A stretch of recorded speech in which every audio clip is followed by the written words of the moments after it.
All right, let's go.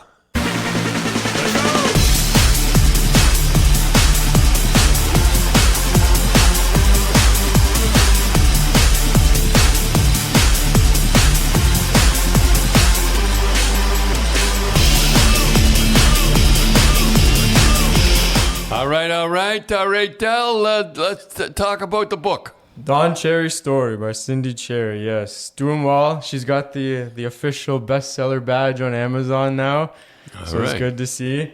I just like always talking about, because the book's broken up into two parts, basically. There's the hot topics of the xenophobic, the misogynistic that you've always been called, and then the back half is all the life stories, the travels that you've done. So it's cool to see, like, the minor headaches of the 62 to 63, then setting down roots in Flower City, and then from Beantown to Rocky Mountain High. It's good to see it travels. Yeah. Well, it was funny. I remember Cindy saying, how old was she? Would have been like maybe 4 or 5 when you guys went to Three Rivers. Yeah. Oh. And then Cindy could speak French within a month. Really? Yeah, because you got a French babysitter, right? She understood French. Damn. Yeah. She picked it up real quick. She did. Did you tell the story about Mom in Three Rivers? Oh, yeah, about the hair. About the hair? Oh, yeah.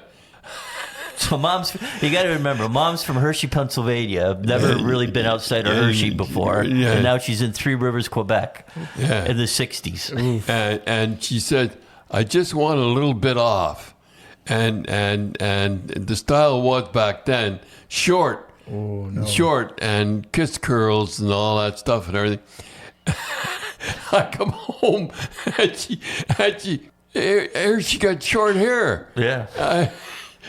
She said and she started to cry. Right, because Mom always had kind of long hair, right? And so when she went to the hairdresser and she went like that, they thought that's how long they wanted it, not how much to take off. Oh, no. You said she looked good, though, right? Yeah, she looked good. Yeah, she was right in fashion. Okay, Dad, so everybody wants to know, this is Panthers Oilers in the finals rematch, part 2. So I'm still sticking with Edmonton. You are? Yeah. And what do you do, Del? You're. I think Florida. Yeah, I think they'll just play too dirty and mean.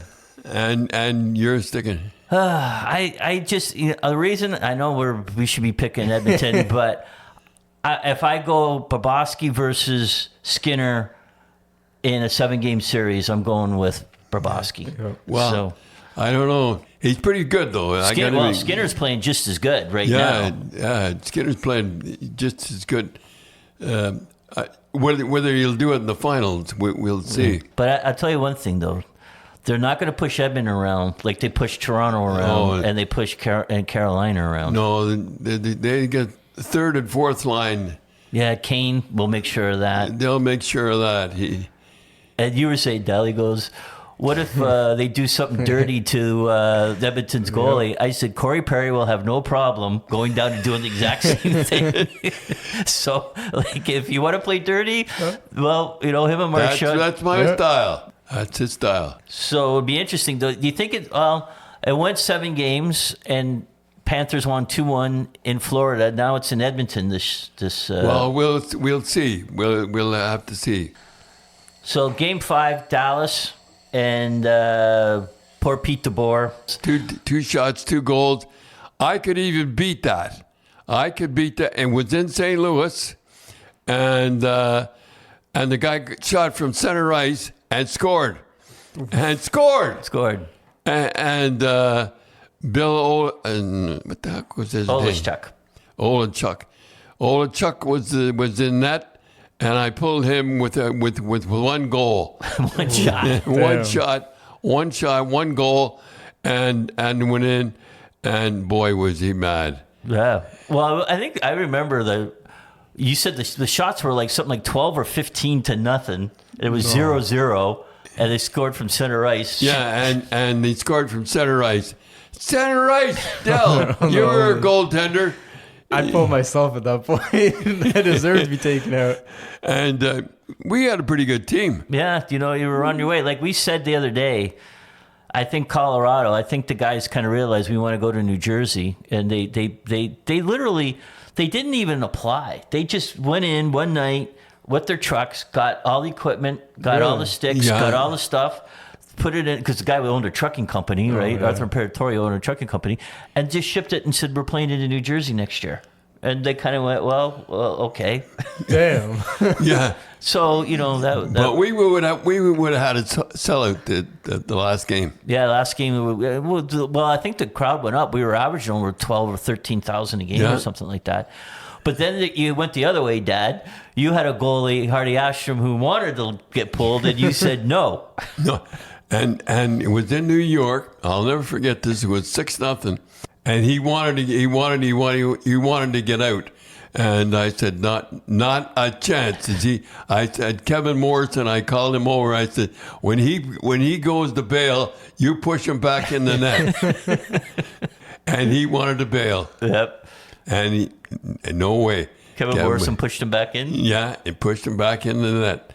And I knew my fate was sealed. Yeah. Because they had all the... Well, like all the owners and everything were there. Yeah, that was funny. Well, I felt bad for Pete DeBoer, but again, and kind of iffy goals, 2 shots. Yeah. You got to do something. I know that the DeBoer is getting a lot of heat. It goes with the territory. So, Dad, I got to ask you, lots of people still asking about the Leafs. Everybody's saying, one of my wife's friends, he went to the game. You know how much he paid for the tickets? How much? For the game 7? $600. So he went. So it was $1,200. Him and a buddy went. Damn. Oh boy. Where'd they sit? They sat upper bowl, and for $600. And I wonder what down by the glass. Yeah. I wonder what they Add went. a 0 to that, maybe. Yeah, and he just said we wanted to leave after the third period. He says we were looking for the exit. So everybody says, ask your dad what happened. I don't know. They shot their bolt in a 2-0 game. Yeah, in the game 6. But so it's crazy. But I got to ask you, Dad. They were talking to Craig Berube, and Craig Berube's a pretty straight shooter. He is. And they said, do you want Marner back? And he said, absolutely 100%, no doubt, I want Marner back. Yeah. And then GM doesn't want him back. Well, didn't say he didn't want him back. He's in a tough position. He did tough. I think he wants him back. Yeah, but I just think the media is forcing his hand. Don't you, Dal? Yeah, I think so, yeah. They're going to play it against the team if they don't re-sign him. Well, I think, like you see the guys on TSN and Sportsnet and The Fan and all those guys going about, you're going to get, you got to get rid of Marner. I think if they don't, Traveling and the Leafs will catch a lot of flack. Yeah. And the easiest thing for them to do. Yeah, not to sign him. But if your coach says, I 100%, absolutely, because if Berube didn't want him, he would have said, well, it's, guys who think, but. And then that's not Berube's style. That's not Berube's style. He said, I 100% want him back. Yeah. So. That's a lot of points. That's right. That's no-win situation, because you just let him go. Then it's like you let him go for nothing. Right. I just say you can't let assets go for nothing. No. I would sign him and trade Nylander. Yeah. Because they're the same player basically. Yeah. Right? Yeah. Except I think Marner's a little bit better. At least you'll get something back. Well, you'll get something back, and I don't know what you get back, but you get something back.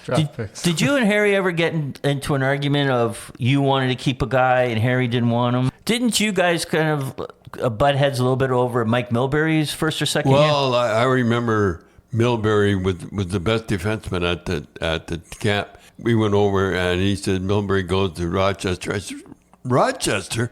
I said, he's the best defenseman we got at the camp. And he said, no, he's going to Rochester. Because he wanted to keep Dougie Hallward, right? He wanted to keep Dougie Hallward. He was drafted number 1.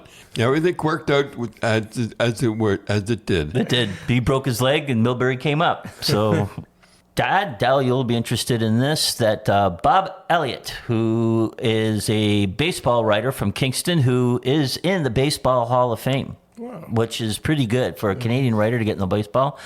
He's from Kingston, and he wrote an article of the most influential sports families in Kingston, and our family was number 1. But the one thing, Dad, because you played, Uncle Rich played in the National Hockey League, and you played, and the whole deal. But the one thing I didn't notice about your namesake, Dad, your dad, Del, was voted the best athlete from the first half century, and then from 19 to 1950 in Kingston by the Whig Standard. I never knew that. No, he just put, that's something. So he was, what did he play? He played center field and he pitched once in a while. He could really play center field. Yeah. He could really run. So where did he play? Like, what league was it? Border league. He could have went down and played in the States, but he didn't. He had an education. He was he was a master electrician. So I have right now framed a master electrician, and he signed it. Yeah, well, I think you got that, and then I think he was one of the first union guys. Yeah, yeah, like he was like for the electricians union. I think he was like 4 or something like that. I know that he was master electrician anyhow, and he was a mason. And he was a mason, and that's how he got his job. Well, however, but you and Uncle Rich played baseball too, right? Yeah, we played baseball, and we hit over 300, and we did pretty good. We did pretty good, but we wanted to be hockey players. Yeah, I remember you saying that you went down to like Niagara Falls or something for a camp, and the American guys were looking at you, and because you got a tryout. I got a tryout, and he said that the American kids could throw a lot better than us. We could run as good as them, and feel as good as them, and we could do it, and we could hit as good as them too. Yeah. But we couldn't throw as good as them. Yeah, because was the Brooklyn Dodgers. You got to go down. You got an invite. I remember Greg Malevy was one, and I forget the other one. And I remember Greg talking to me, and he said, "You'll never make it. You'll never make it the pro with that arm you got." So, Dal, how about some questions from the audience? All right, from Marsh Bogman. Hey, Grapes, I have a philosophical question for you. Is hard work a talent? Can you teach it to someone, or does it have to be in them from the beginning? You have to have it in you. If you don't have it in you, you can't teach it. But I do think it's a talent a kid has. Like, some talents you can't teach, right? Yeah. And that's a talent you can't teach. No, is hard work. You can't teach that. And you'll never teach that. No. As you say, you got to be hungry, right? You got to be hungry. Man. Well, because, like I remember, you look at, like, a guy like Terry O'Reilly. Like, he was always on the ice first, and you were always kicking him off the ice last. Yeah. And like all those guys like him who were he was just a hard work, was just a talent. You cannot teach hard work.